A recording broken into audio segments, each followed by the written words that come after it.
Hey, Mark. Hey there. Hey, Michelle. Yeah, I'm trying this on my phone, on Bluetooth, and outside. Oh, I'm sorry. I have to, give me 1 second. I have to. Oh.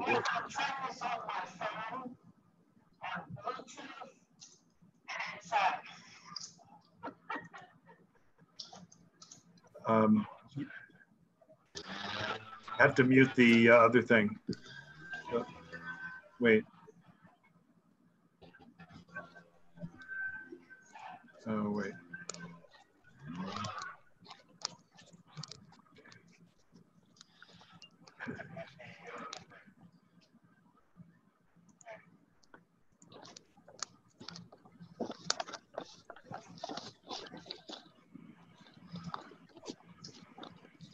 Oh, that's where it is. Okay.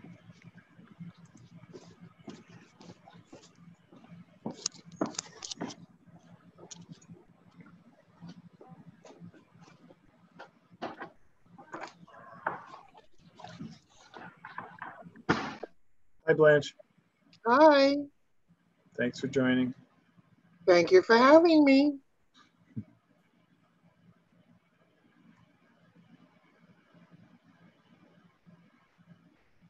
And I did it without Steve's help.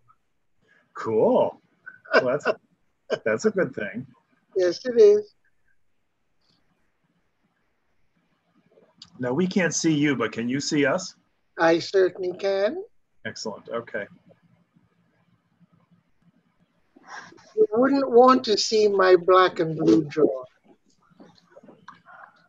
Oh, because of your dental exercise. Yeah. Hi, guys. Hey, Linda. Hey, Linda. Is that a new do or just? Yeah. Nice. Thanks. Thank you. Yep, they started this week again, so. Yes, I actually had a post-COVID haircut. Holding the mask while she cut around the back. Poor thing had to deal with what I did to myself with my beard trimmer when I was, We're live on YouTube, so I probably shouldn't be talking about coiffure. But I totally relate to it. They rectify the colors, my color mishaps and everything else, and so, but it's there. So. But we're almost back. It's phase 4. Well, it's phase 4 with an asterisk, right? Yeah, or maybe 3.5. Yeah. Hi, Blanche.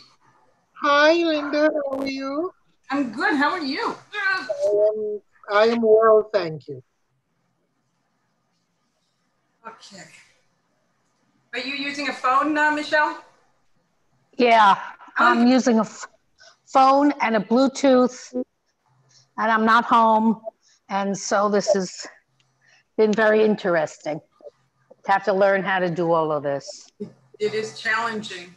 It is Yeah. challenging. I'm thinking about investing in a green screen because I can't get the background. So that was because I've been doing a lot of these things, these webinars. Yeah. So the background's my home, so it's not really. But looks nice. Oh, thanks. Hey, Andrew. Hi, Andrew. Hey, Clary. I got an email today from Janice Horowitz, and she was so thrilled by the Parks Committee meeting. She said it was exciting, and she couldn't stop talking about your command of the whole dialogue. And so anyway, it's a really nice email. Are you there, Clary? Oh, well. She's almost there. Hey, Don. Hi. I'm going to talk to you about green screens after this. Green screens? Yeah. Oh, you mean like my background here? Yeah. I just think it's apropos. It's Verdi Square, and Sonia. It's very Upper West Side, you know. Beautiful. Thank you. I'd like to maybe rotate it, do another point of view on the Upper West Side. I have a whole bunch of shots I want to put up, except that when I do it, it looks like the invisible man or woman, because you can just see like through my eyes and you see the background. So I have to get a green screen because I have what they call a 3-year-old camera on my. Oh, yeah, a mask. Somebody wearing a mask. Oh. Hi there, Sarah. Sarah. All right. Hey, Sarah. Hello, Cindy. Hey, Cindy. Hello. Hey, Howard. Hey, Andrew. Hey, Mark. Hey there. There's like Louisa without Louisa. Hello? This is like, anyone remember Romper Room? Yeah. Mark, I see Andrew. I said Doug, and I remember looking back like, how did she see me? What was she looking through though? She was looking through something. It was like a mirror that turned. It was like a magic mirror. Yes. Thank you. And reminds me of Stephen Wright's line where, you know, if you're a little kid watching television, and he said, it really freaked him out when he said, Smokey the Bear, he said, only you can prevent forest fires. And he went, me? A lot of pressure for a little kid. I think we've got to play. I think we've got to play in the works. Only you can prevent. Yeah. I thought it was only me that could do it. Right. That's consequently, we all thought we were the fire chiefs of the world. I'm researching. I was just saying, I'm researching green screens. Well, in Zoom, you just have to do your virtual. No, it doesn't work on mine because I don't have the camera and whatever. So you have to have a more powerful camera. My computer is 3 years old, so. But I think it's just, you can just take a photograph and then use that as. You see how Roberta has the lovely planet? I think that's one of the ones from Zoom. That's one of the ones. I took photographs. No, we put them up, and then I called my IT guy, and he just said, forget about it. You're going to have to get a green screen. You've got an old computer. You want to buy a new computer from me? I'm like, no. If you go to the, what is it called? You go to the, where it says more, and yeah. There's a,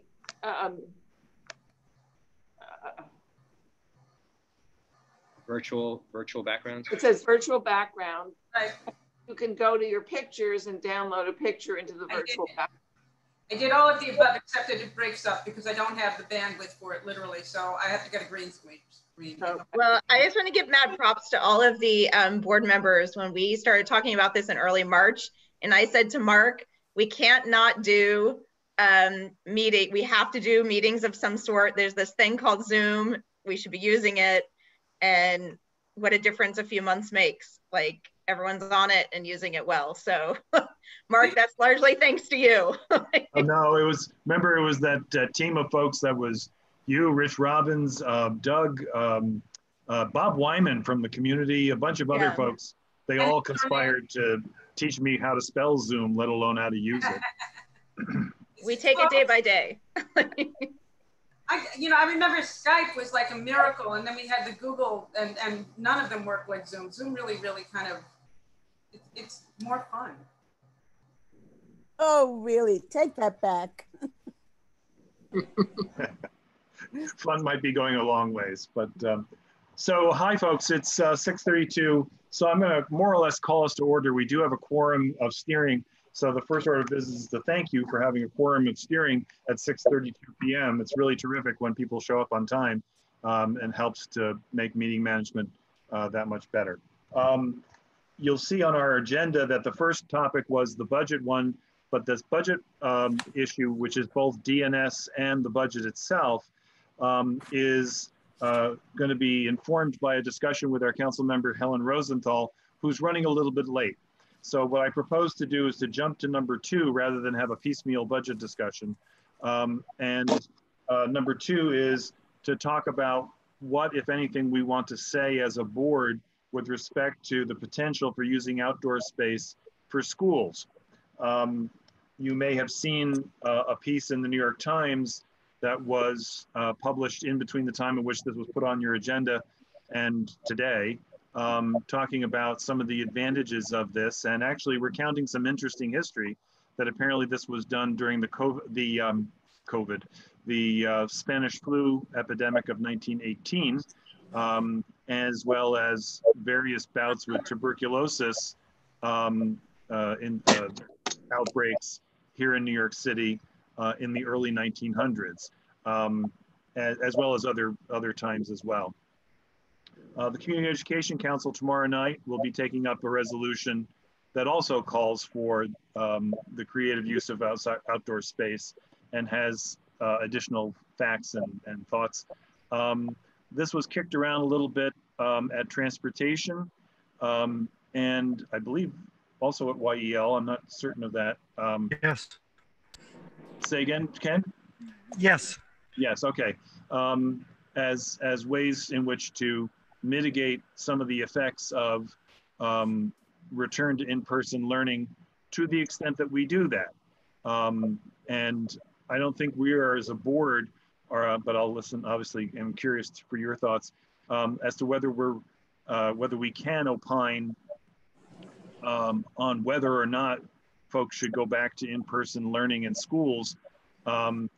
We certainly couldn't do that as a letter, as I believe I've made clear. What we tend to do with letters is expand upon and perhaps extrapolate from resolutions and statements that the full board has adopted, but not to take new positions without the benefit of some kind of full board imprimatur, however that's pronounced. So here, having our board robustly endorse outdoor dining and outdoor use of use of outdoor space for other retail, and also having our board pass resolutions recently that call for the prioritization of both the funding for in-person, rather for core subjects as well as for after-school programming. It seems to me that a letter would be possible, leveraging those statements of our board to then go the next mile and say, to the extent that there are plans for in-person education, that they should include the ability to use outdoor spaces, whether they be parks or curbside or plazas or whatever it is that might be available to each particular school. So I'd be curious, I see Shelley's hand and I'm going to call on you first, but I'd be curious to see, first of all, to hear your thoughts about whether that is a fair leveraging of prior community board statements, and secondly, whether you think that that is an appropriate thing for our board to be doing regardless. So Shelley, and then I see Christian's hand after that. I speak as a 50-year educator, mainly in the public schools, and having been chair of the community board in District 3. I think it's treacherous, the idea of curbside or park classes. I would support rooftop on schools that have rooftops that are safe, using outdoor yards and those type of spaces. But given the fact that there is no control once you're outside of those areas, in terms, and sometimes even in those areas, of outsiders who will say, I like this, I don't like this, I want to interfere with this. With the streets being particularly eerie and unsafe, and I'm the last person who complains about people on the street. I think, and certainly in the park, I think that it's a great idea to have open air classes, but within the confines of school. Just a little side note, schools will then be, will also be liable for anything that happens to kids. And so some schools and districts have a tremendous difficulty coming up with regulations for trips, outdoor trips to begin with. This would just, I think, exacerbate that need for creating legalistic documents. But I hate to, but I think things that we have talked about and had in resolutions support outdoor learning. So rooftops, yards, playgrounds, but not streets or parks. Yeah. Thank you. So let's go to Christian, and then I see Ken, and then I see Polly. Oh, and Cindy. Okay. So in that order, please. I couldn't agree with Shelley any more than what from what he just said. I would also add that any outdoor space used for learning can only be temporary, because eventually you have rain, you have high winds, it will get cold, and those places would no longer be viable for construction. So they would have to have a permanent place inside where they will meet. So I would really, discourage the idea. Yeah. Okay. I think I had Ken next, and then Polly, and then Cindy. I think that's the order. And then now I see Howard. And Sarah. Go ahead, yeah. Okay, so Ken, go ahead. Yeah, this, we were able to build a hospital in Central Park pretty much overnight in tents. And there's no reason why we can't cordon off streets and sidewalks in front of schools to expand their footprint, much like we're having restaurant streets. If it's good enough for people eating, it should be good enough for teaching. The stakes are really high here. Schools are crucial to building back our economy. If we can double the number of students able to use classrooms, then we can cut the occupancy of the actual physical rooms in the school in half.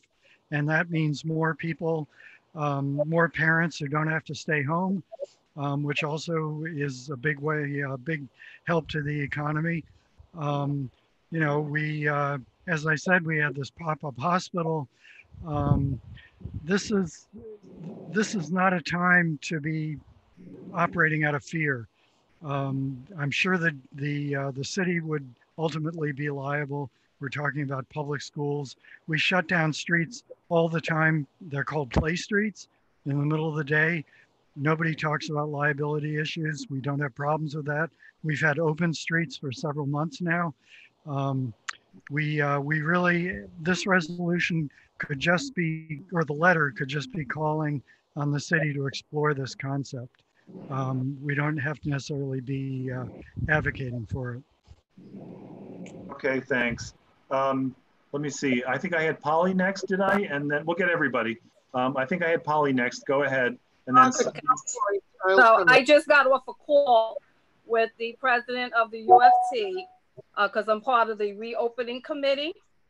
And what we have recommended is to utilize our parking lots, our sidewalks, whatever space is available, because we do have schools that have trailers already that are being utilized.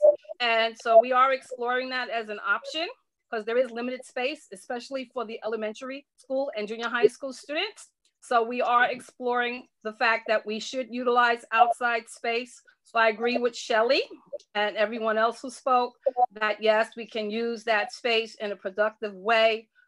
When the weather gets cold, we can set up temporary trailers so that this way the students are protected. There will be supervision.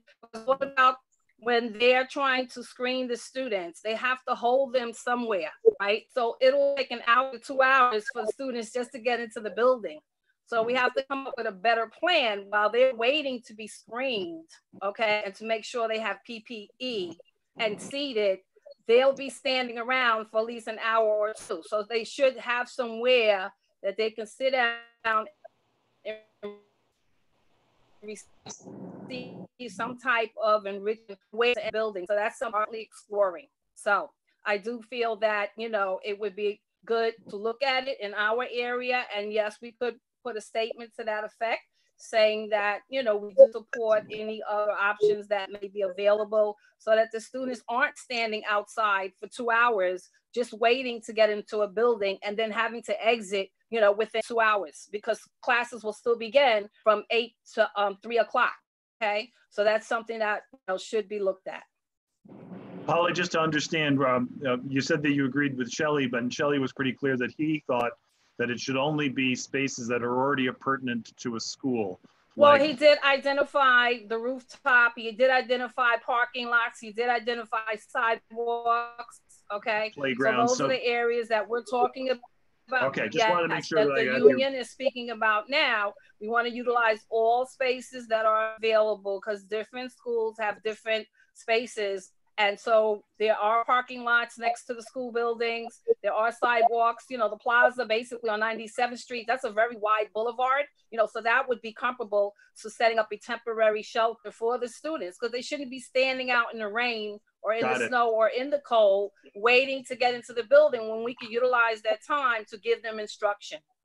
Very good. Thank you. I just wanted to make sure I got your comment correct. Yes. I think Cindy was the next person we were going to go to. So go ahead, Cindy, and then we'll figure it out from there. And this will be one, by the way, guys, where I see a lot of hands. So let's make all of our comments at once. We're not going to go back and forth. Okay. Cindy, you need to unmute.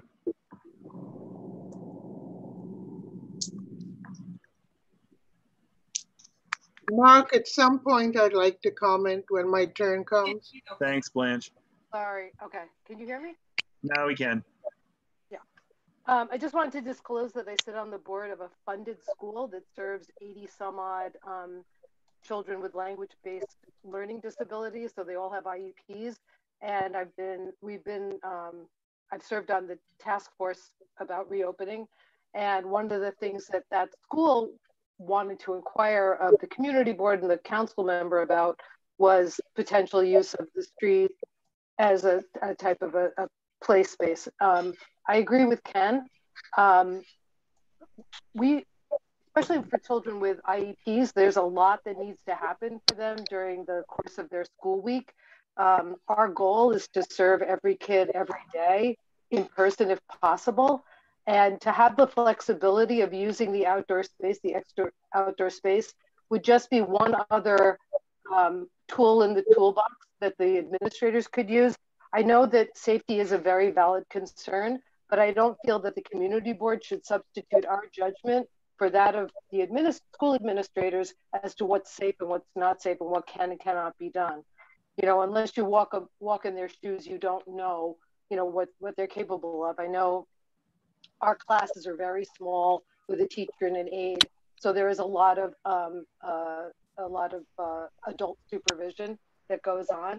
And you know, it's amazing the creative solutions that I've heard spoken about in the past few weeks as far surrounding reopening. So I would definitely endorse sending some kind of letter forward, giving schools as much space, especially outdoor space, which everybody knows is much safer and less likely to help spread the virus. So yeah, I'm totally in favor of it. Thank you.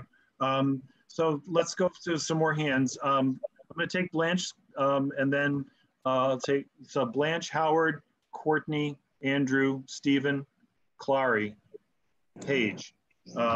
In some order, I'll try to keep to that. Okay. Seema's had her hand up for a while too. Who has? I'm sorry? Seema. Oh, thank you. I didn't see her. So thank you. Seema will be on the list too. Thank you. It's my turn, Mark. Blanche. Blanche, go ahead. Oh, and Councilmember Rosenthal is with us. We are discussing the potential use of outdoor space for schools. Can you hang a minute or should we pivot and go back? You can. Okay, thank you. Okay, I just want some clarification. I think this came from Ken. Ken, you mentioned the height of the pandemic when temporary wards were set up in Central Park. And are you not equating that to setting up classrooms on the street? I couldn't get that clear.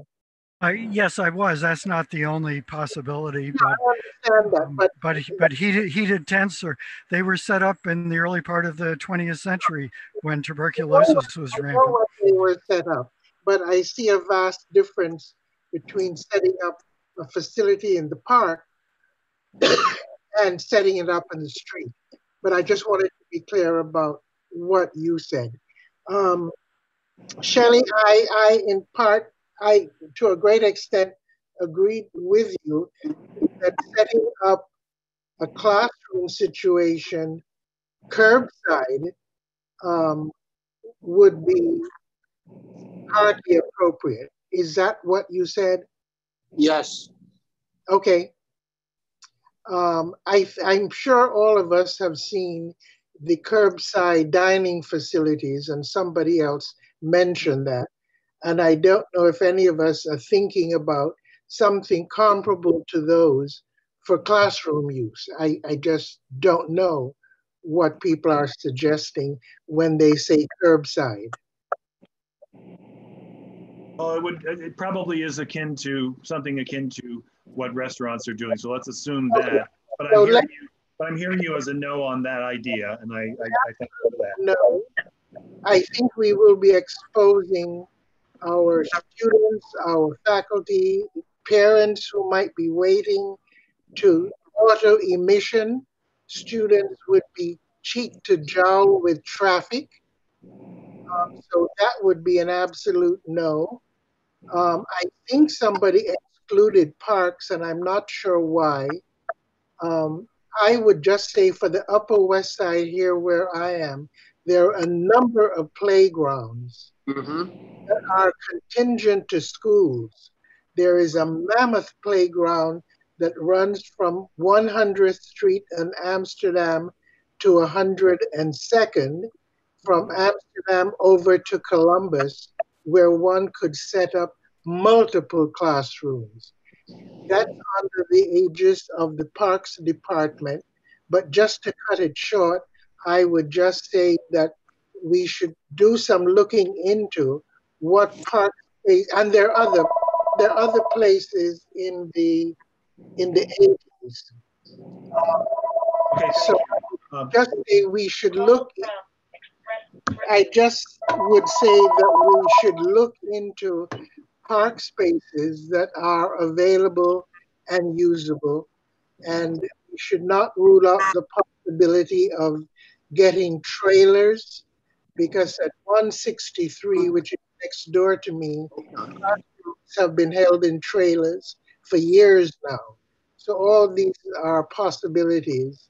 The one thing that I personally totally disapprove of is the curbside use. And I won't take up any more time at this point. Got it. Thank you, Blanche. My apologies for interrupting, but can somebody promote Josh Cohen and Mash Rosenberg to panelists? I thought I did. Let me. I did before. There's Madge. Okay. Thank you. And Christian, for having been so diligent, I'm going to burden you with being a co-host of this gathering tonight. Give me 1 second. Actually, I'm going to go in the order in which the hands were raised. Zoom apparently keeps track of that. So Paige Cowley is the next person to be called upon, and I'll just go in the list in the order. It'll be Paige, followed by Rich Robbins, followed by Seema, but I'll get everybody. So Paige, go ahead, and I'll try to look for Christian in the meanwhile. Just a caution. I think all of our efforts have merit. But there's an architect in my office who's working with his kids' school in Queens, and there are a lot of other factors. I mean, a tent is great. The flaps can be rolled up. You get fresh air. You can put the flaps down when it's windy or rainy. But the reality is those areas also need to be able to be sanitized and scrubbed between classes. You need telephone, you need emergency equipment, you need a nurse on duty. I mean, I'm surprised that, you know, the Department of Education is really looking hard at temporary facilities, but with children, and not to mention the issue with ADA, I would be very nervous about making recommendations. I think it's great to write a letter in support and that we would give assistance when called for the specific sites, but I'm kind of with Shelley that we're opening up a can of worms here, and we don't know all the circumstances, the class size, the kids' capacity, what form they're in. So that's it. I just hope it's general. Thank you. Thanks. Thanks. I'm going to go to Rich Robbins next, followed by Seema, followed by Clary. Yeah, so I want to echo what Cindy said, especially in response to Shelley and Paige. and Jerry and others, is that I don't think we need to be prescriptive. We don't need to tell educators what's safe and what's not, what they should do, what they can't. We don't need to go school by school and say, you know, here's what you should set up. I think what we want to do is just a blanket statement that the DOE should be exploring all options, and that includes working with other agencies, especially the DOT and also parks and any other agency, to explore any possible space that could expand the amount of space that's available for schools. And I don't think we need to say any more than that. And we can trust the DOE that they're not going to do something that's going to put students at risk, and they're not going to do something that doesn't work for pedagogical reasons or for space reasons or for safety or any other reason. But we just want to tell them that they should be exploring all options, and that other agencies should be working with them. On a bigger point, to how Mark started this conversation about how we don't know if schools are going to open, that's the main question that's going to be, you know, super relevant for the next few weeks. And what I put in chat is it could make sense for us. I don't think we should weigh in on that issue. I don't think we can. But there are a number of members of our community who are extremely concerned about a number of big questions that haven't been answered. And one thing we might do is just try to raise a list of the most important questions that should be answered extremely quickly, because parents have just the next few weeks before we have to tell the DOE whether we're sending our students to school in September or if we're going 100% remote. And there's a lot of information that we're lacking that we need to have to be able to make that decision. And that's something I think the board might even consider, and I know we're getting into August, but we might consider having a town hall just to hear from parents in the next week or so, to hear what are those questions, and put that out for elected officials and for the DOE to hear, you know, these are some questions that you need to be answering so that parents can make the right decisions and that reflect some of the concerns that the community has. Thank you. Thank you. So Seema is next, then Clary, then Howard, then Courtney, then Stephen, then Andrew, Sarah, and Barbara, and then we're going to go to our council member. So I have a 7-year-old daughter, and we did remote schooling from mid-March until the end of the year. And while we had a decent experience, it is far short of an in-person experience. And so I do think that anything that we could do to give our schools in the district a chance at getting more kids, giving more kids an in-person school experience would be sort of the best thing that we can do. I agree with a lot of what Rich said, in that we shouldn't be prescriptive. One size does not fit all in terms of a solution, but giving schools an opportunity to use outdoor space, vacant storefronts, churches. I mean, a lot of these things have been sort of in the press and thrown out as options. Whatever I think the school, both in conjunction with DOE and the school administrators individually, decide, I think is something that we could support. And especially if it means that more kids could have an in-person experience rather than remote. Thank you, Seema. Clary is next. Okay, so I largely agree with Shelley and people who've agreed with Shelley on what spaces might work and what don't. I'd like to have an open mind about streets. Just lost you guys.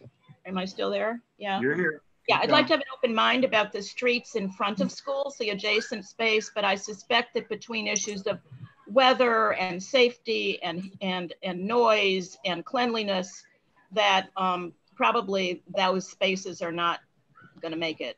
I just wanted to speak for a minute though about parks, because a couple people have suggested that actual park space as opposed to parking lots in parks, and I'm not really addressing parking lots in parks. But actual green space in parks, I think, is a really bad idea. And I don't think we should be suggesting or mentioning or sanctioning that for two reasons. One is that while Central Park has a lot of space and it worked for the small hospital that was there for a while, our other local parks, including Riverside, are very constrained for space. Riverside is long but very narrow. Our parks are fuller than ever of people who are there for various active and passive recreation. And I just don't think you can fit schoolrooms in any park other than Central. But aside from that, I think if you start, we had some back and forth this last week about whether permits would be required to set up schools in parks or whether they could just go do it. I find it hard to believe you could just go do it without some kind of sanctioning, affirmative permission from the Parks Department. But my concern would be that that would likely lead to inequities where perhaps the private schools are the ones with the stronger parents association or the ones with more power or the ones who are more savvy would get there first. They would take the space, and because you're not going to have lots of them, even if you have any in our parks. And it would lead to inequities that I think would be a bad thing. So I would just want to keep parks, not offer parks as a location. Got it, thank you. Keeping going with the list as Zoom gives it to me, I've got Howard followed by Courtney, Stephen, Andrew, and then Barbara, and then we're gonna wrap this up. Okay. Mark, excuse me, Mark, you also have Sarah Lynn, and you have an attendee also. Thank you. They're not on my list, but thank you. We'll make sure we hear them too. Keep going. Oh, I just wanted to say, I don't think anyone's advocating sticking kids in traffic and seeing what happens. I think what we're talking about is offering schools the greatest possible latitude to provide an education which is more difficult than ever.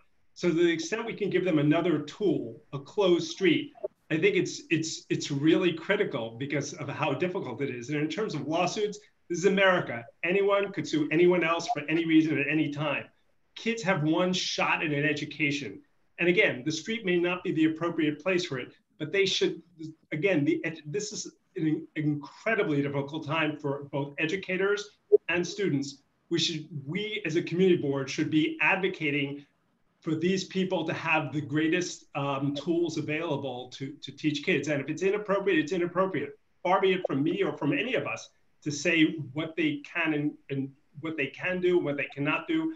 I think we should just give them as much help as possible to perform their educational function, and hope that they can do a decent job under these very difficult circumstances.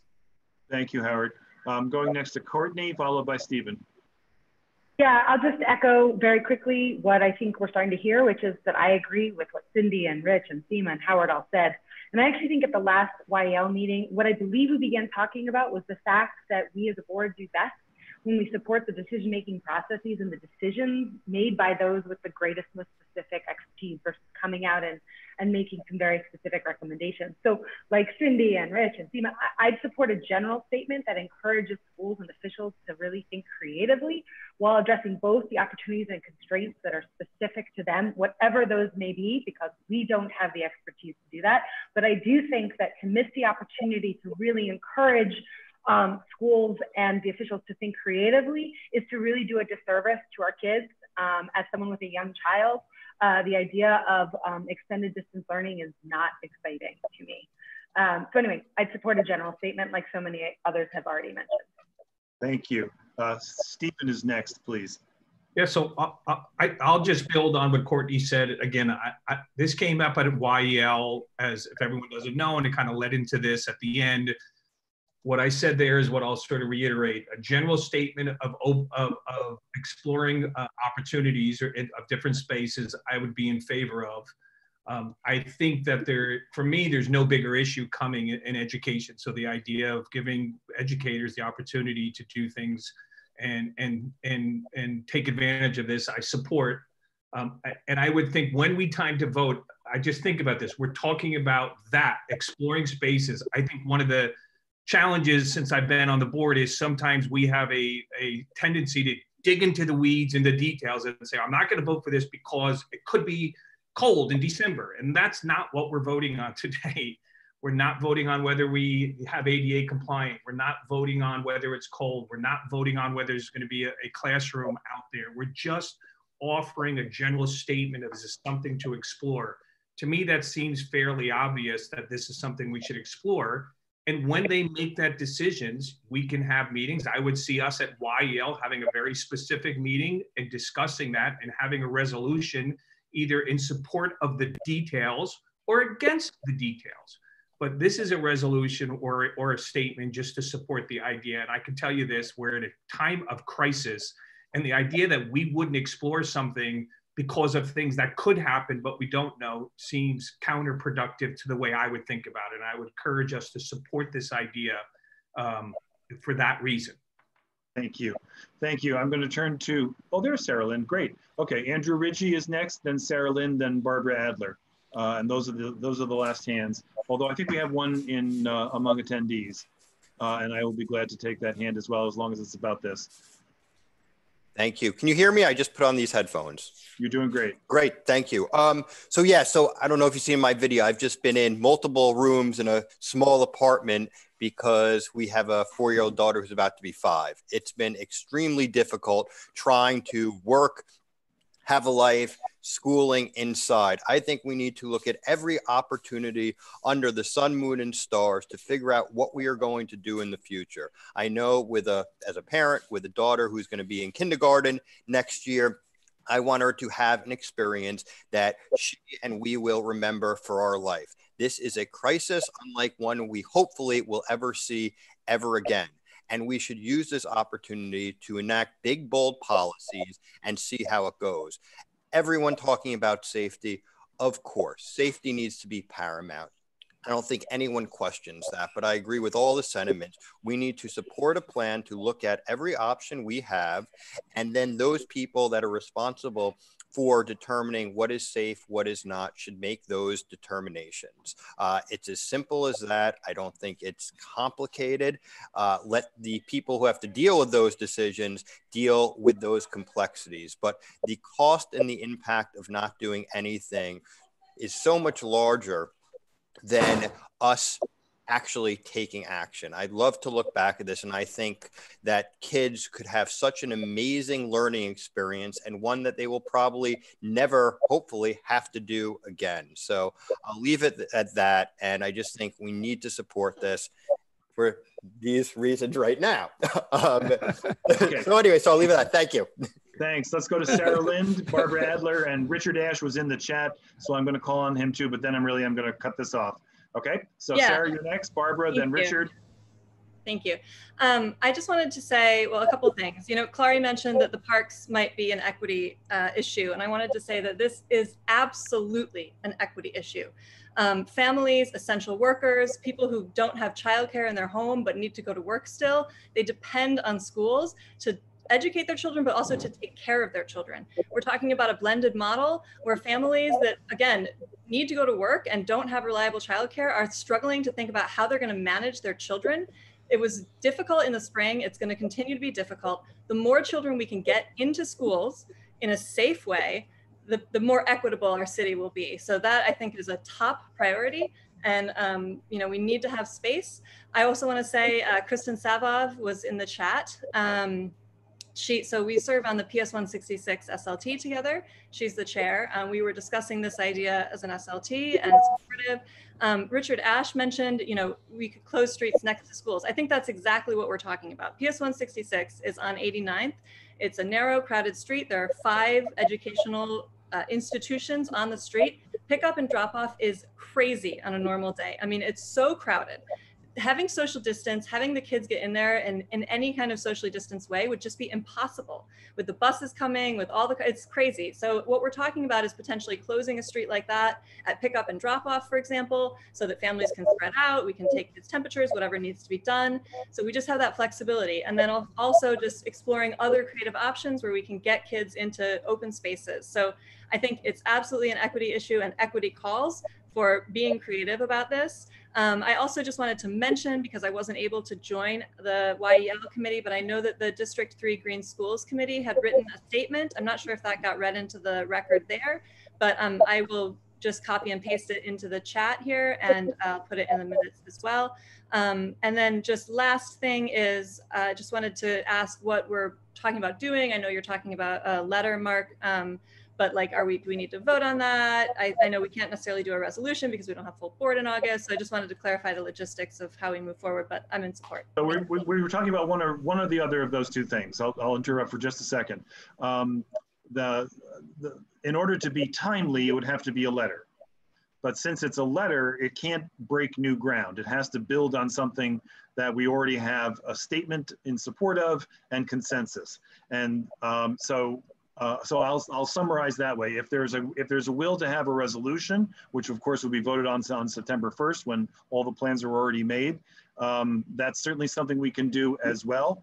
But I'll wrap this up with a thought and then see if there is consensus around it.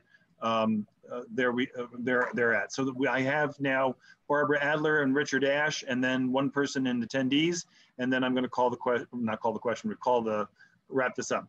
Okay, I'll be very brief. I would support a very broad statement, but I think that Shelley spoke very, very wisely and from experience. I had experience for 11 years with my Taste of the Upper West Side event. It was only 2 days of the year, but we asked the teachers to have their classes in the street in exchange for using their schoolyard. And it was a nightmare. And we had NYPD presence at both ends of the street. The teachers really hated it. And ultimately, they chose just not to use it at all. I think it really puts an undue burden on teachers, asking them to keep their eye on a group of 25 or more students who are, running wild, really. And that's all. Very good. Thank you. Richard, I'm going to give you the last word on the board, and then we're going to turn to one other person in the attendees who I'll click on in a moment. Thanks. I think several board members expressed what I believe, which is that focusing on outdoor space misses the much larger point, is that the city should be scrounging around for every available space that's suitable for a classroom.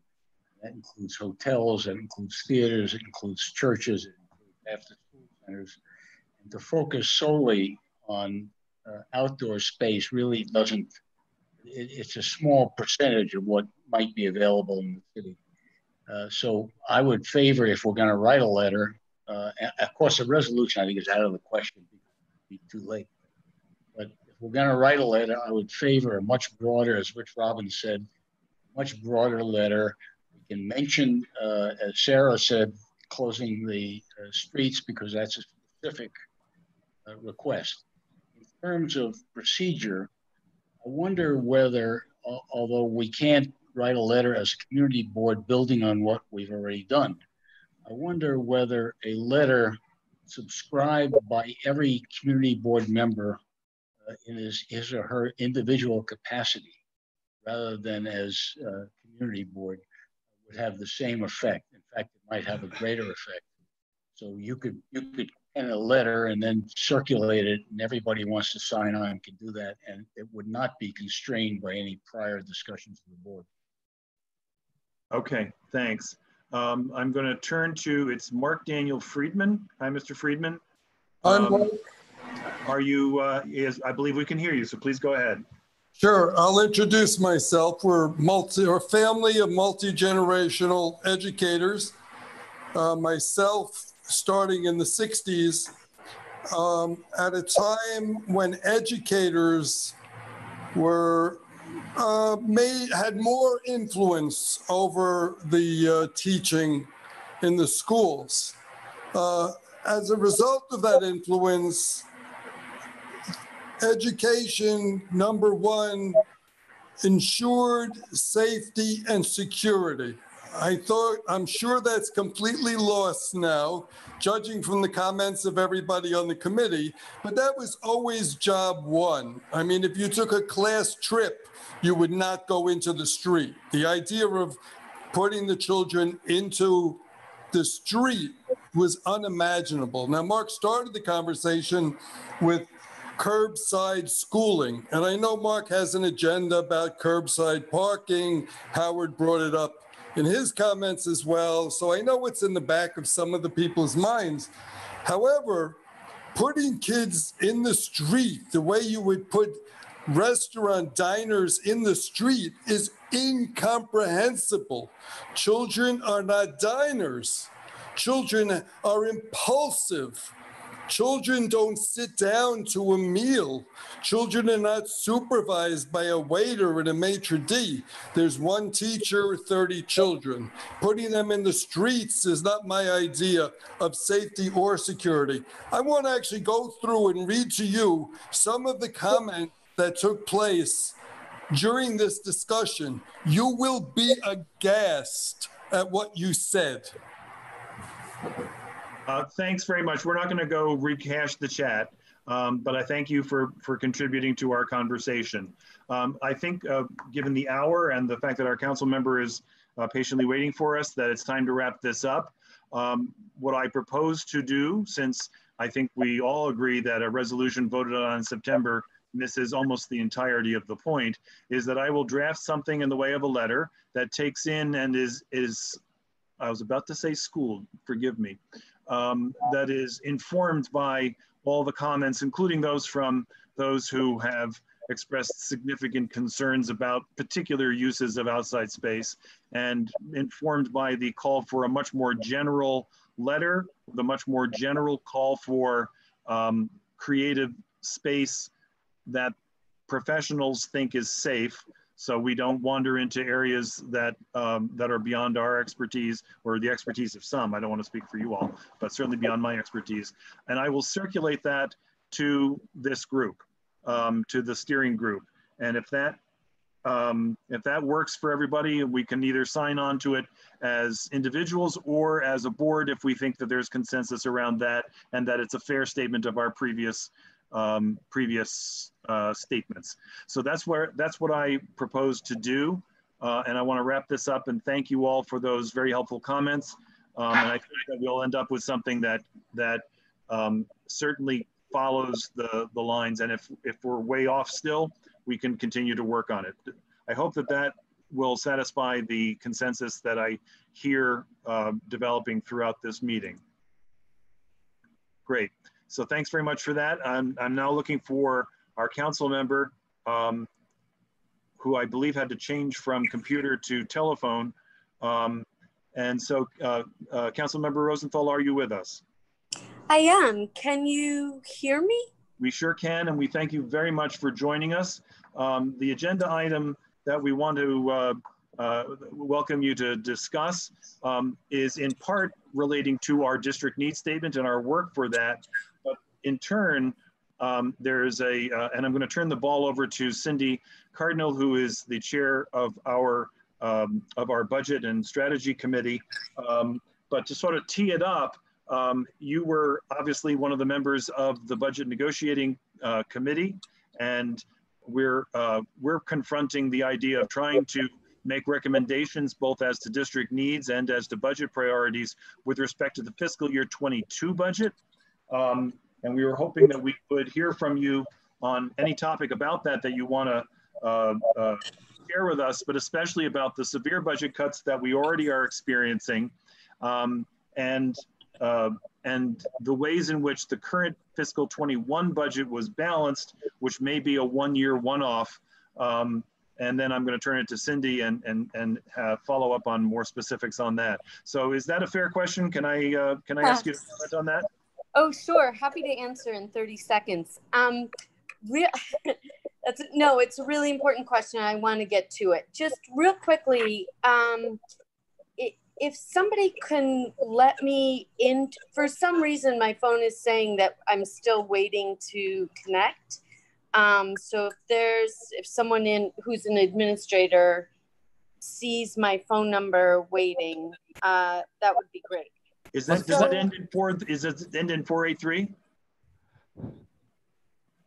No, 1019.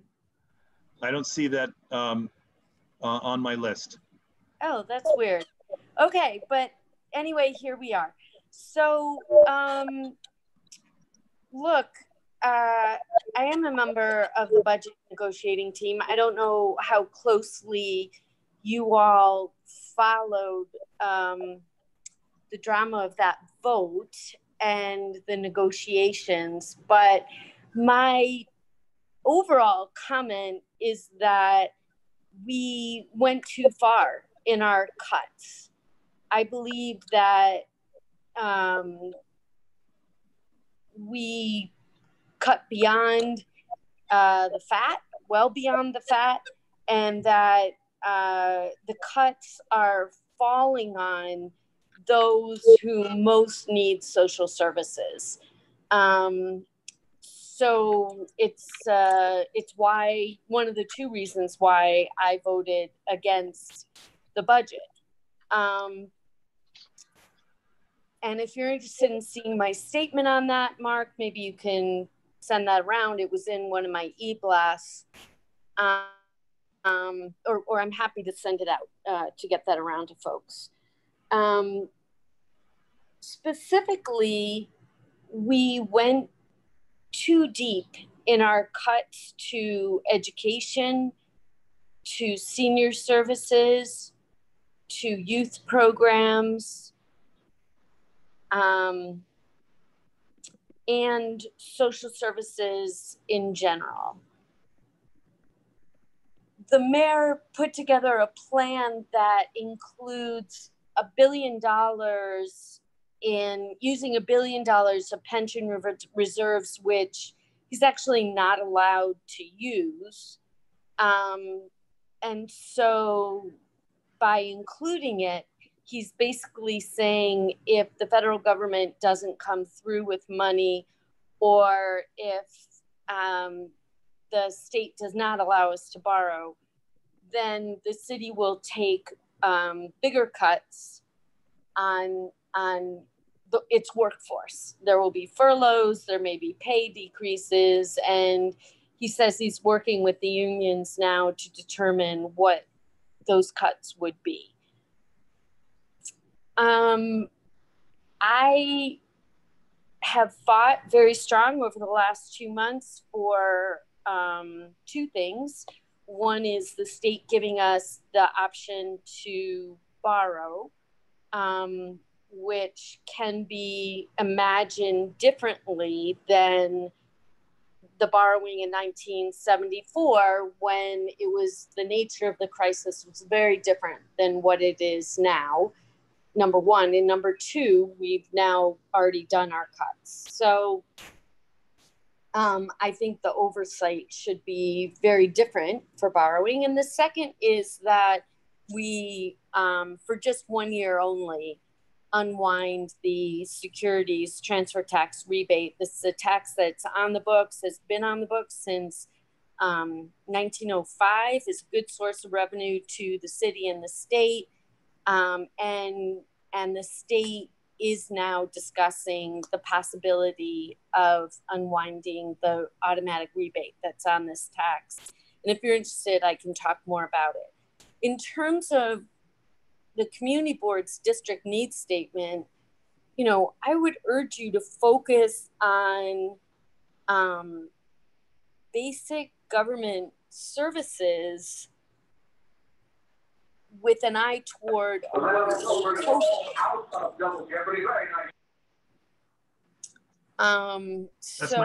that's my cue to ask everybody who's not speaking to mute. Thanks. Okay. So what do I mean by that? I mean that we need more affordable housing. The city is desperate for affordable housing. And so on the capital side, I think that's, you know, a number one priority.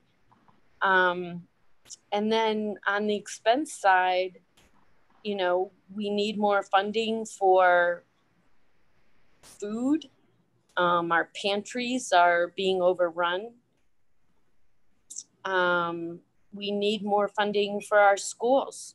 As someone mentioned earlier, the city does not have in place a nurse for each school, nor a nurse for each building. We need social workers, even more social workers in our schools.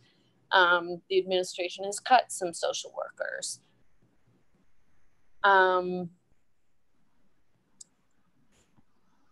I heard your discussion about an open classroom, ideas about open classrooms and using other spaces.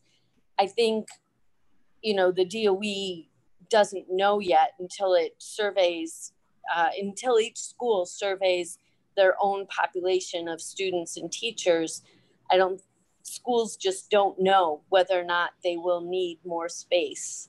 You know, the way the models are set up right now, it allows for,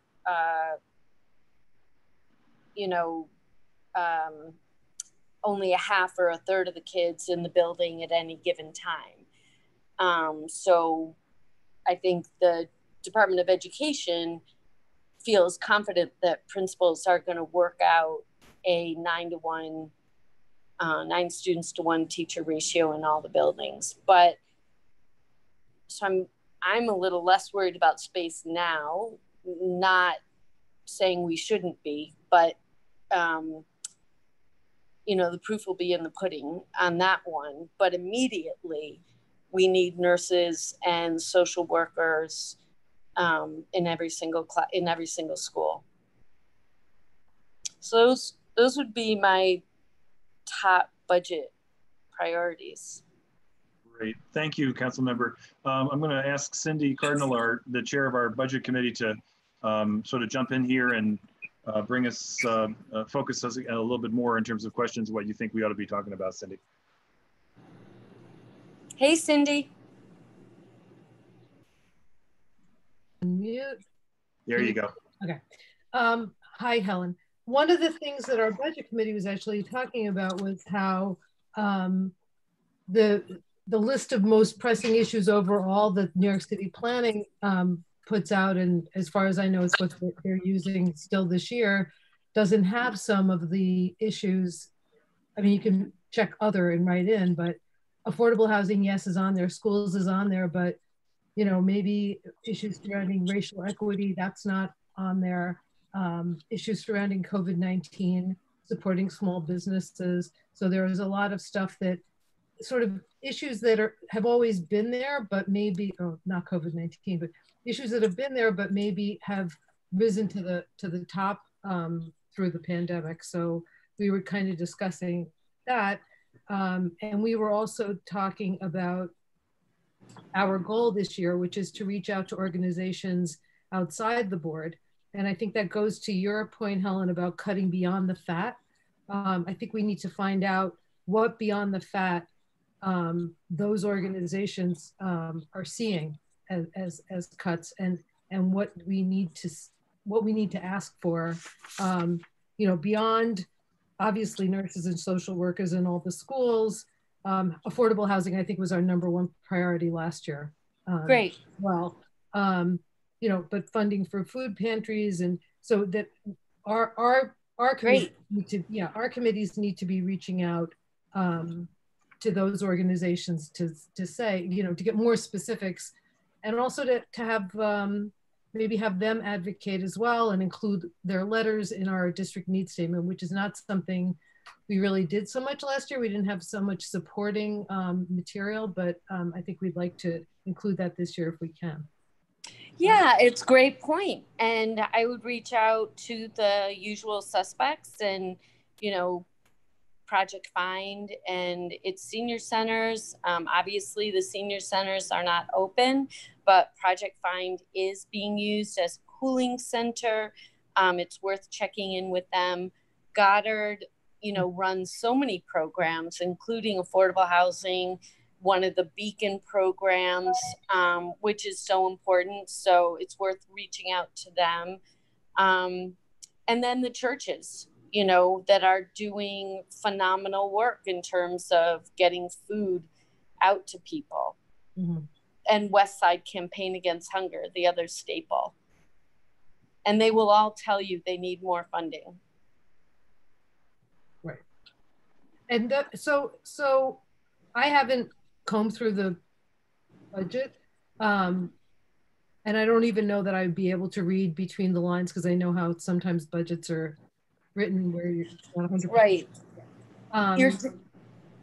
You're jogging my memory. Litter basket pickup, I think, is incredibly important. This city is going to get dirtier. Our district is not experiencing it today as much as the outer boroughs. Some districts right now already are so filthy.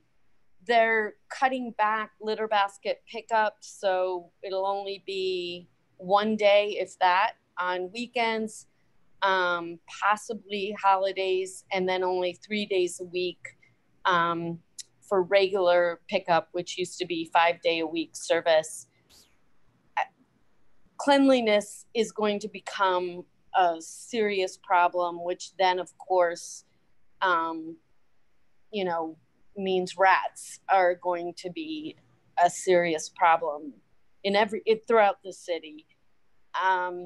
As a component of that, you know, the loss of curbside organics, composting, and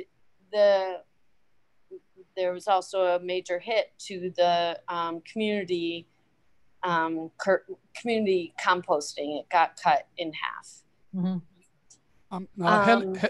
Helen, does the reduction in services by the sanitation department comes with a reduction in personnel? Attrition, that will happen. That means that people will not be hired to fill empty spots. That's exactly right, Jerry. Thank you. But we were told also that the sanitation workers, we were told in a committee meeting that the sanitation workers were being redeployed to feed the hungry. So it was kind of hard to argue that, you know, we should have curbside composting and people shouldn't eat. So it was sort of like we were given that as a either or. You know, that's interesting. And certainly there have been some interesting results in implementation, having the sanitation commissioner be the food czar. So sure, maybe that's happening. I don't think it's not an either or proposition. You don't have to feel like it's an either or. Because it really was at the point where, you know, you just felt like, well, how do we argue for that? Yeah. Well, I share your feeling about that and was very careful. I mean, when we were in the budget negotiating team talking about this, we had the same, you know, we bumped up to the same things. By the same token, you know, I think there's an element to which one could say Commissioner Garcia was a really good soldier in terms of being a commissioner and took many more cuts than other agencies did, right or wrong. But, you know, got it. It's tough. So as far as the borrowing, could you maybe give us more information about that? Yeah, we can talk more about it offline. Okay. I mean, I think the main point is, to the extent the community board could be supportive of the city borrowing, and contemplate even a resolution about it and then send it to your state elected officials, that's where that has to go.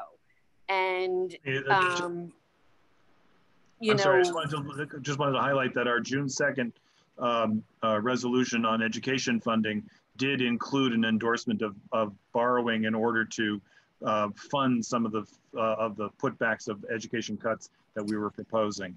Fantastic. So it's the exact same thing. Yeah. Great. And it need not be much more complicated than that. I mean, if you wanted to add one more sentence, I think the sentence would be, you know, the COVID pandemic has brought on an economic collapse and a meaningful reduction to revenues. You know, therefore, any oversight does not need to, in my mind's eye, focus so strongly on cuts, particularly given the fact that the city just put forward $4 billion worth of cuts. But having oversight about the revenue streams does make a lot of sense, because as soon as revenues come in, that's when the city can pay back borrowing. I mean, to the extent that the federal government steps in and gives the city $5 billion, you know, that's a one-time use. And borrowing is meant to cover the same piece while we're waiting for the federal government to come in. I mean, economists are saying, I mean, economists have been saying the city will come back in 2024, you know, but if we're just cutting programs and services, why would people come back to New York City in order to jumpstart our economy after, you know, there's a vaccine? So obviously borrowing is something that I am very familiar with, given my background at OMB, and I've done a lot of research on this.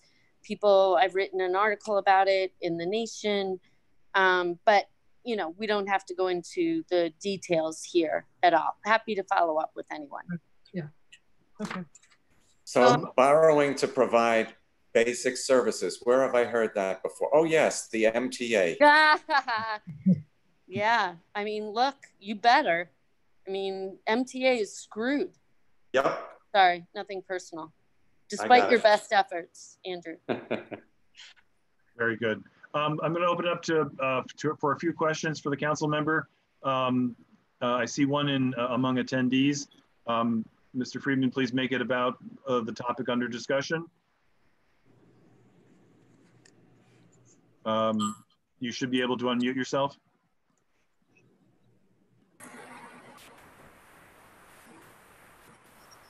Go ahead, Mr. Friedman. Thank you. Mark, I'll start by saying that I always talk about the topic under discussion.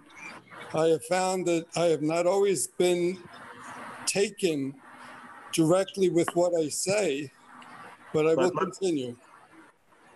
Just in response to your comment to me, Mark. No. We're talking to the council member right now.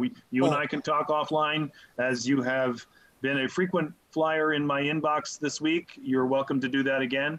If you have a question for the council member, I invite you to pose it now. Otherwise, we'll move to my colleague, Stephen. All right, thanks. So Stephen, you're up. You did it. Okay, thanks, Mark. I think I'm sort of half on topic and maybe a little half out, but I'm in topic because it's about schooling. Hi, Helen. I hope all's well. Great to hear your voice, and I can see you. I know you don't see me. Good to see you. I think in terms of education, one of the biggest concerns in a lot of the parents is to understand for the remote learning, what is the requirement or what is the goal for how much time will actually be spent in remote learning in terms of live educational teaching. And I've asked this to dozens of people and haven't been able to get a single answer, I think, that's either acceptable or remotely giving us direction. And you should know that all the parents, we all have to decide within a week on what we're going to do. And I'm hoping that you have some inside information or some insights on that, because I have great. No, you're nailing it. Having to teach himself all day, That's Steve, you're nailing it. You're nailing the problem. And I think I asked the question you just put out there, twice in my town hall. I'm guessing that you tried to have it asked in last night's town hall. The DOE does not have an answer. They don't have an answer for some really basic things. They don't have an answer on testing. They don't have an answer on nurses. They don't have an answer for how we keep our children and definitely our teachers and administrators safe. I mean, it's now recognized that while kids between 10 and maybe 16 don't necessarily get the virus, they are carriers. We learn something new all the time, right, about this horrible virus. So no, I just, all I can say is I agree and keep on your quest, because it's outrageous. They don't have answers to these questions. And I also agree with Mulgrew when they say they're going to clean down the school every night. I can't believe that's true. I just can't. Wasn't true, you know, when school was open at the end of, you know, when the pandemic broke out. It was a lot to be worried about. I'm sorry. Thanks. But maybe they should get the guys from the MTA. Maybe. I mean, if the institutions, if the agencies would start to work together, you know, you could have creative overlap like that. No joke. It's great. No. So council member, thank you very much for joining us and for all of that insight. And you kind of teed up perfectly the next part of our conversation. And I'm going to look again at our budget chair, Cindy Cardinal, to try to lead us on the next part of it. You're of course welcome to stay, but we know that you've got all kinds of demands on your time. What we're going to talk about next is the nitty gritty of getting a district needs statement in order and in place, and how we want to go about doing that and timing and so forth. So Cindy, can you help us with that part of the conversation? And then Mark, with that, I'm going to say goodbye. Unfortunately, I have 2 more Zooms to get on, but Cindy, let's follow up. Happy to be helpful. Thank you so much for having me on tonight. Thank you for joining us and for being so patient too. Appreciate it. Thanks. Okay, so we wanted to talk about the timetable, because I know that, you know, at this point last year, I was already haranguing people to get me their district needs statements and budget priorities. And this year was a little different, as you may have noticed. So, so we decided not to harangue you for months and months, and just to say that we would like you all, committee chairs, to use August to sort of sort out the information that you need to obtain in order to write a district needs statement. Penny had mentioned that last year we distributed the sections of the district needs statement to all committee chairs, and I will be happy to do that again before the weekend. We'd like to see a DNS from everybody by the first week in September. And the reason for that is that we would like to then at the September steering committee meeting, discuss our budget priorities. You may recall that last year we did sort of a broader grouping of budget priorities that we all agreed on. I think we narrowed it down to 10. And then in October, got it down to the 3 top priorities. And I think that worked pretty well. And I'd like to try that again. Again, you heard us say it when we were speaking to Council Member Rosenthal, you know, reach out to organizations outside the board. We need to kind of look for the COVID lessons learned and that we are still learning. Find out from the NGOs what is on the chopping block, what needs to be advocated for, what is being cut beyond fat, although I know most of them would not think there was any fat already. And then we were talking today, we had a committee meeting in terms of preserving what is the last thing that should be cut? What do you hold tight to, even in a severe budget situation? And that we'd like you to approach the issue sort of from that perspective. We know that revenue is going to be tight until at least 2024. So this is our DNS for 2022, and so we'll still be in pretty dire straits then. And we know that as the council member said, the budget's balanced this year on $4 billion in reserves. So that's not going to be recurring, and so it's going to be worse next year. And I think that was basically what we wanted to say. I guess so. The DNS in September, and then during the month of September to get your capital and expense budget priorities set up, and so that we'll have those by the beginning of October, I would hope. So does anybody? Yeah. Does anybody have any questions? I don't. There are a couple of hands. Okay. Linda. Actually, the question is, we will get this ready for you for September, the first week of September, because we always get our BCI always has our DNA statements on time.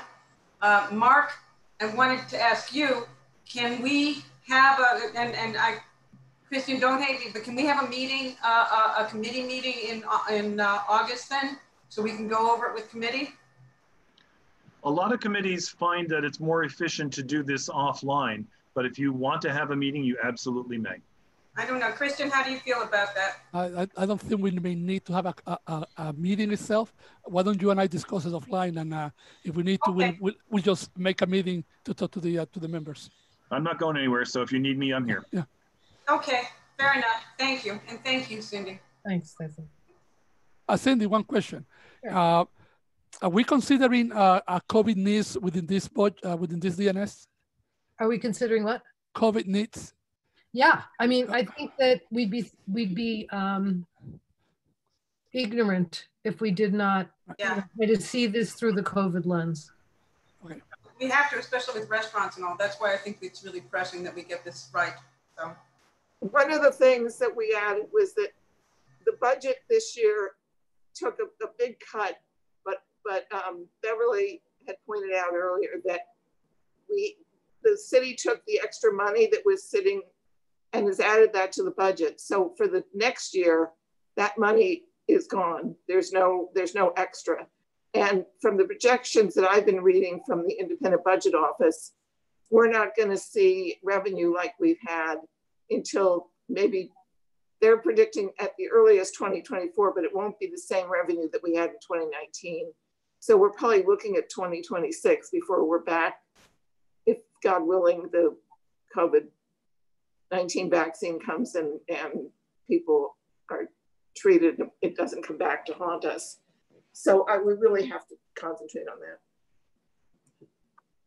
Thank you. I see Ken's hand up too. Yeah, if we're, as Helen suggested, going to be making a suggestion to the legislature about borrowing, are we also going to have an opportunity to make suggestions about revenue raising proposals? Sure. Sure, but they will be voted on by the full board. Yeah. So we could get specific. That's something we could put in DNS, but not obviously in the budget request, because that's.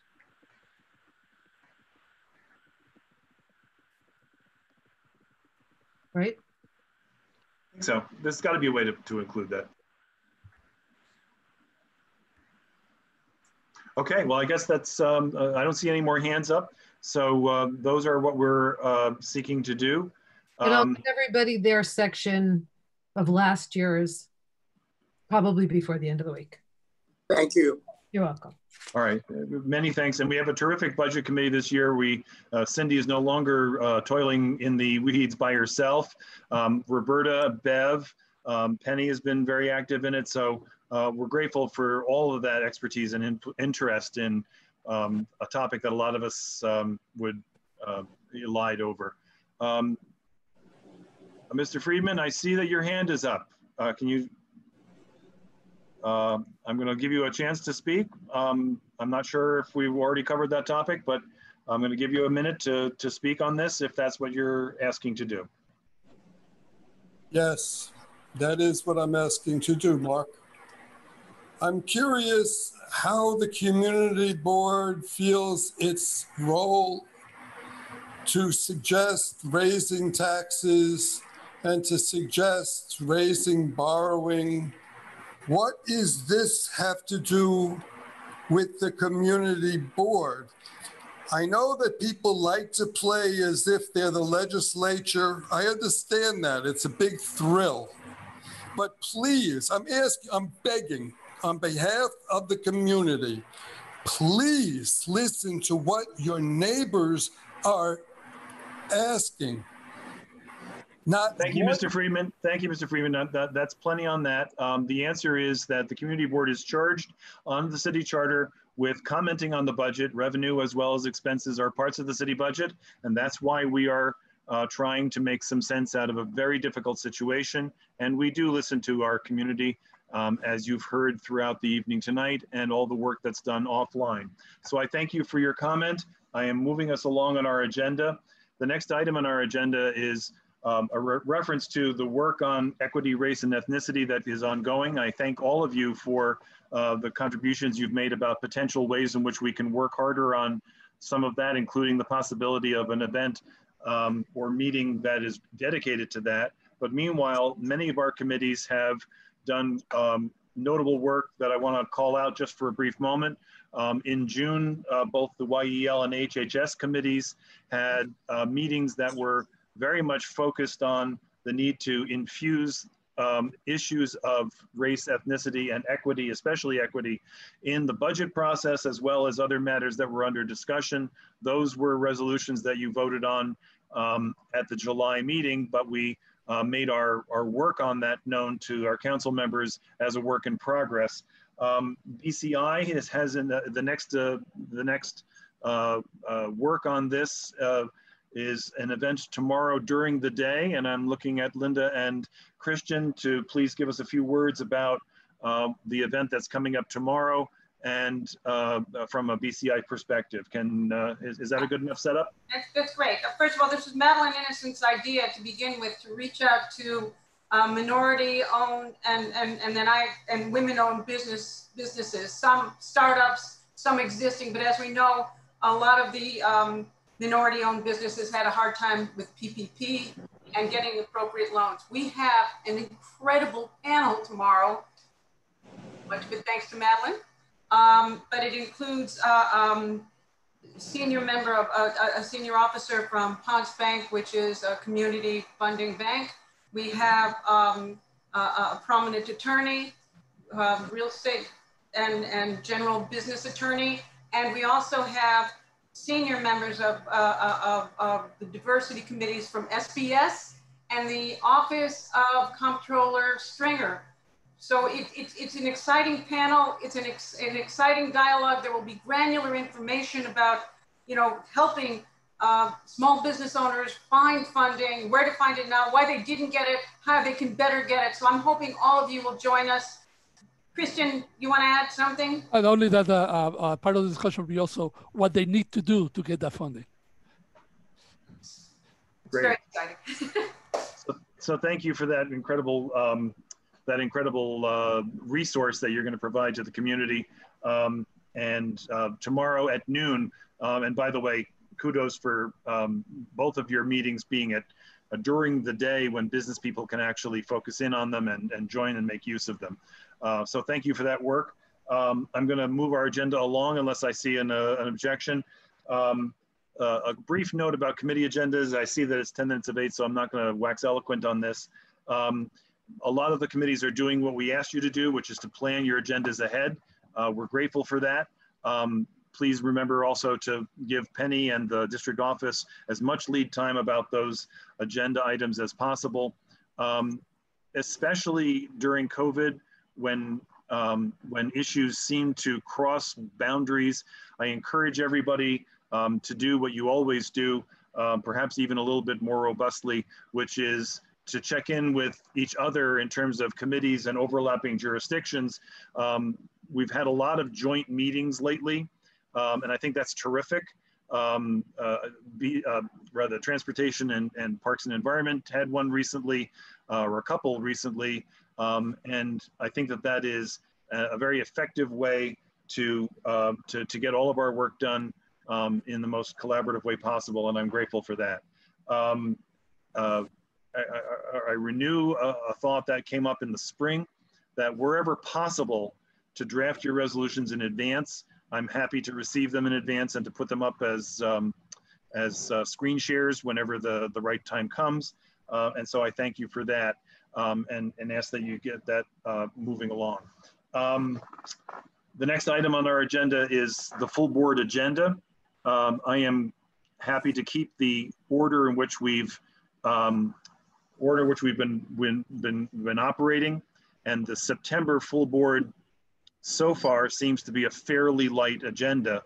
The one modification that I want to suggest is that while we start with the business session, that one of the things that we want to do is hear from our elected officials, but try not to interrupt as much of our other work as possible.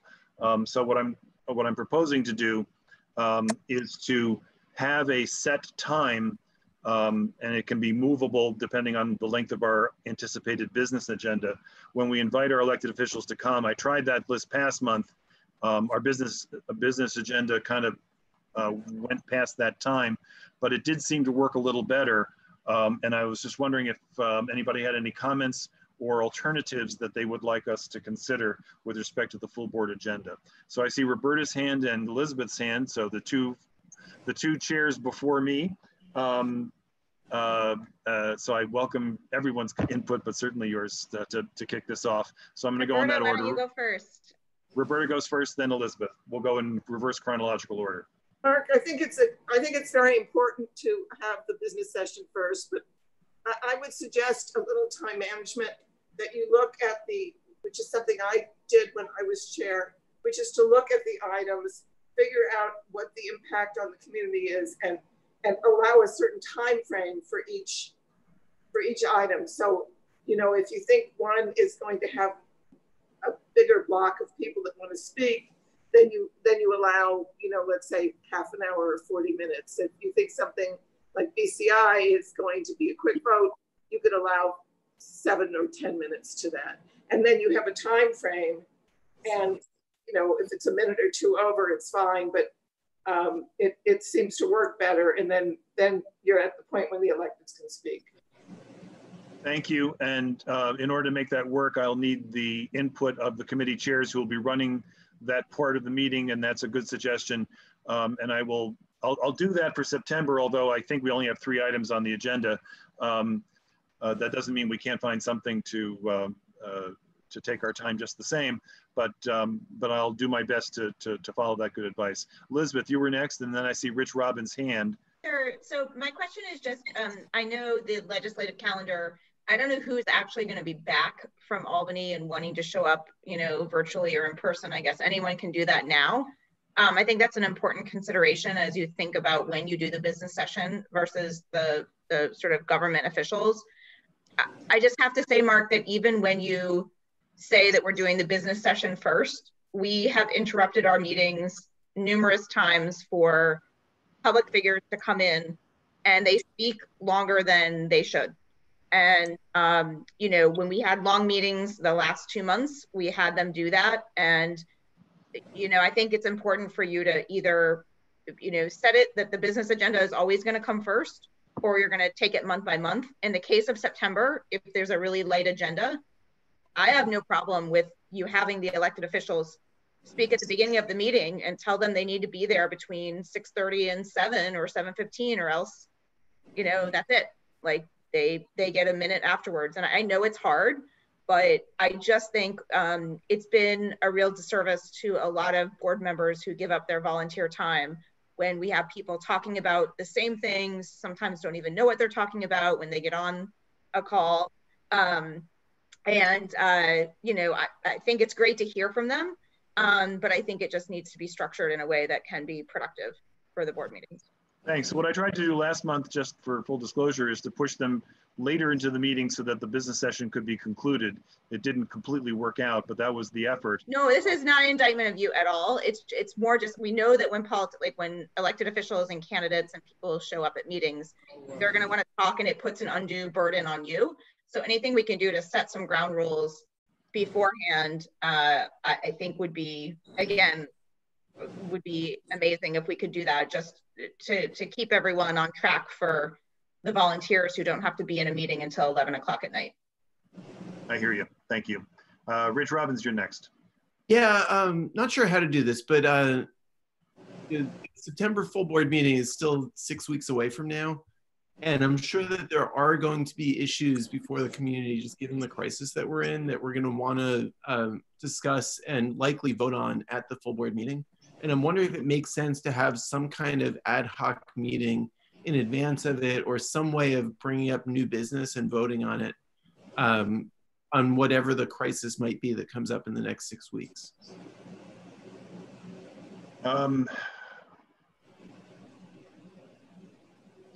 One thing we could do is have a steering meeting in August, or an ad hoc meeting to tee it up. the thing that I'm most concerned about, and this is in response to concerns that were raised by our colleagues on the board, is new business being asked to be voted on without any opportunity for public comment in advance of it, whether it be a committee meeting or what have you. And that's a fair criticism. That's a fair concern. And so, and August traditionally is a time in which it's hard to schedule a meeting. If there's Wi-Fi at the beach or wherever folks go on vacation, I suppose it's less challenging this year than in most others. So I am open to that, but only on full board is not until the 8th. Do we do a steering? Full board is the first. Full board is the first. It's the day after Labor Day. And I'm reluctant to move that because if we start pushing other meetings later into the month of September, we're going to run into the religious holidays. Mark, why don't you hold off and see if something comes up or not? That's where I was going too. Thank you, Roberta. That's exactly where I was going. So Rich, let's put a pin in that and come back to it as we need to. I see Clary's hand, and let me just go to that first. I'm sorry. Rich, I'm sorry. Jay Adolph was next, and then Clary. Jay, can you hear me? Where is Jay? Can you hear me now, Mark? Yeah, there you go. Go ahead. Okay. Just a question, Mark. Have you spoken to our elected officials about a time limit on their remarks at these virtual meetings? A time limit per se? No. I have encouraged them to stick to topics that are relevant to our district, and I have asked them to join us at particular times, and that doesn't always, that's not always advice that I'm taking up on. Well, first, an observation that our elected officials have multiple avenues of communication and are not limited to community board meetings. They have newsletters, they have town halls, they have open offices where people can communicate with them on a regular basis.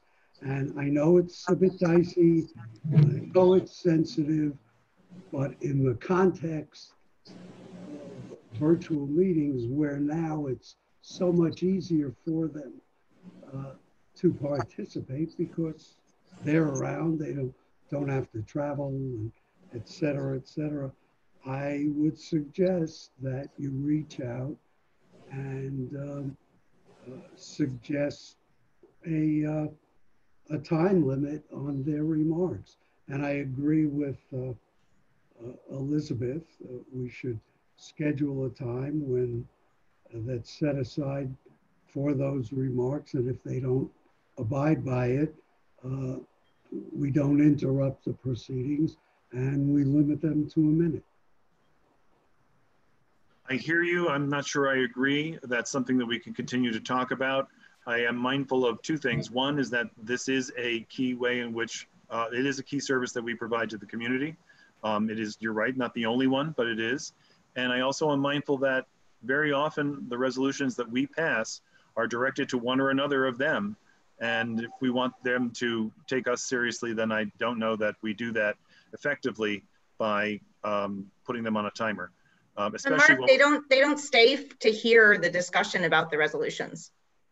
They in large part. So you know, I appreciate what you're saying, and I know we need to get their buy-in, but I also think there is a level of, we are all volunteers. The folks on this call have given up an evening of their time to be on this call. You know, I fully respect all of our public servants and our public officials, but I just think there needs to be, in this era where we are being over Zoomed and over scheduled, that there needs to be some limit, or at least some conversation about how these elected officials, when we hear one thing from one person and then the next person talks about exactly the same thing, it's, you know, again, we do want to hear from all of them, but I think there need to be some limits in this new era. That's all. Obviously, I agree with Elizabeth. Thank you. Clary is next. Yeah, just two things. One, in terms of when our September meeting is, Mark, I don't have a calendar in front of me and I'm not where I can readily get one, but you said September 1st, if it is September 1st, it cannot be the day after Labor Day, right. because Labor Day would be the following Monday.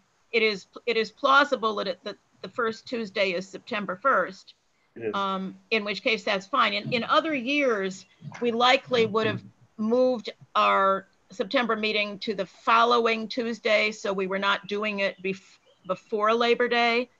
We could consider that. I don't think it's important this year because we're going to be doing it by Zoom from wherever we are anyway. But I just would like to know, is September 1st really Tuesday, and is Tuesday really it? September 1st is Tuesday, and Tuesday is the date that's on the website as of right now. Cindy, you got your hand up. Yeah, I think last night we were told that there's a joint parks and transportation meeting on Tuesday, September 8th. Okay. So that was the day that transportation is clearly the 8th. Okay. So, all right. So the full board is really the 1st. It's just that it's before Labor Day. It's not after. It's before Labor Day. It's got to be. The other thing is that Mark mentioned a concern about public input if we had some issue that we think we want to have a special meeting about. I don't really see that as a problem. If we do the usual type of blast email, and if we have at least a reasonable amount of notice, a steering committee is a public meeting like any other meeting that we have. And I think we could characterize an important steering committee meeting and publicize it to the public and get public input if there's something we think is important enough that it can't wait. Yeah, we can decide what kind of a meeting we need based on whatever it is that prompts the need for a meeting. I don't think steering is sort of a fallback, but it could be either way. Mark, yeah, please go ahead. Mr. Freeman has his hand off to talk about the agenda items. Yes, correct. I'm following up with a comment that Elizabeth just made about the importance of community input. And I can tell you as a member of the community that the untimeliness, lack of agenda, untimeliness, and lack of meeting minutes, untimely and lack of resolutions is very off-putting to your community. I've spoken in person to Mark about this, so I want to speak to you all so that you can circle your wagons. People want to be included. This moaning about why people don't want to be included is very, I don't even want to get into what it is. It's not disingenuous. It's something I just can't understand. Honestly, I cannot understand why you won't put out an agenda and get input and invite people. You have more experts in this community than anywhere on earth. And yet you start a discussion about education in the dark. You've talked about transportation in the dark. Thank you, Mr. Friedman. Thank you very much. Appreciate your input. Mark, I mean, you're talking about borrowing and taxing. How long have you worked on? Have you worked more than 30 years? I mean, I don't understand any of this. Mr. Friedman, we're not going to talk about my background. Thank you very much for your comments. We appreciate your sharing them with us, and we're going to move our agenda on. The next part of our, excuse me. Okay. The next part of our agenda is making up for something that we missed at full board. I believe I put it out to to all of our colleagues by email, but I want to mention it tonight that at full board in September, per our bylaws, we will accept nominations for all board offices. So that's 1 chair, 2 vice chairs, and 2 co-secretaries. Josh Cohen has graciously agreed once again to be the chair of our elections committee, and I will work with him to populate that committee. Obviously, anybody who wants to run for any of those offices, I see you, Jerry, should not be a member of the elections committee, and we will take care of that. Christian, go ahead. Just a question. Thinking that we will be doing this remotely, have we started thinking as to how this vote is going to take, the logistics of how we're going to do the votes? Wow, thank you very much. Thank you very much. No. The answer is I have not given a shred's worth of thought to that issue, and you're absolutely right that we need to figure that out. It may be the first time that we have a transparent vote for our officers. Or maybe we can get a courier to go around and pick up the votes. Yeah, a masked, socially distant courier service. Thank you. A drone service. You want to ask me, Noel Hadajo, about how to do it. Roberta. Yeah. Roberta was in outer space, and now she's on West 79th Street.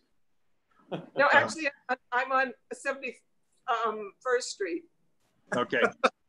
I thought I should be in the community board instead of outer space. Thank you. So,